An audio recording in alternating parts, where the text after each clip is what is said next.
இந்தியாவின் இதயத்தில் உள்ள ஒரு சிறிய கிராமத்தில் ரம்தாஸ் என்ற வயதான மண்ணூனி இருந்தார்.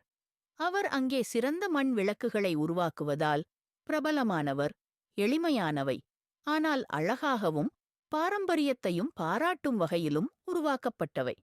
ஆனால் காலம் மாறியது. கிராமத்திற்கு மின்விளக்குகள் வந்துவிட்டன. மக்கள் இனி மண் விளக்குகளை வாங்கவில்லை. அவரது கடை தூசியால் மூடப்பட்டுவிட்டது. அவரின் மனமும் கூட. ஒரு நாள் ஆரவ் என்ற சிறுவன் அவரது கடைக்குள் வந்தான். தனது பள்ளியில் பாரம்பரிய கலைகளைப் பற்றி ஒரு திட்டம் அளிக்கப்பட்டிருந்தது. யாரும் வாங்காத இந்த விளக்குகளை நீங்கள் இன்னும் ஏன் உருவாக்குகிறீர்கள் என்று ஆரவ் கேட்டான்.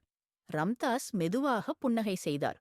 ஒரு மண் விளக்கு சிறியதாக இருக்கலாம், ஆனால் இருளில் சிறிய ஒளியே ஒரு திகைத்து நிற்கும் உயிருக்கு வழிகாட்டும் என்றார்.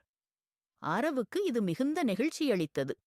அவர் ஒரு மண் விளக்கை வீட்டிற்கு கொண்டு சென்று அழகாக வண்ணம் பூசினார். பள்ளிக்குச் சென்றதும் ஆசிரியர் மிகவும் மகிழ்ந்தார்.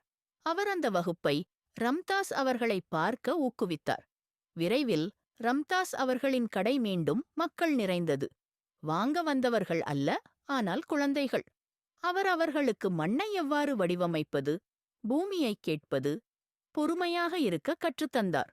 மண் விளக்குகள் மீண்டும் வீடுகளுக்குத் திரும்பின.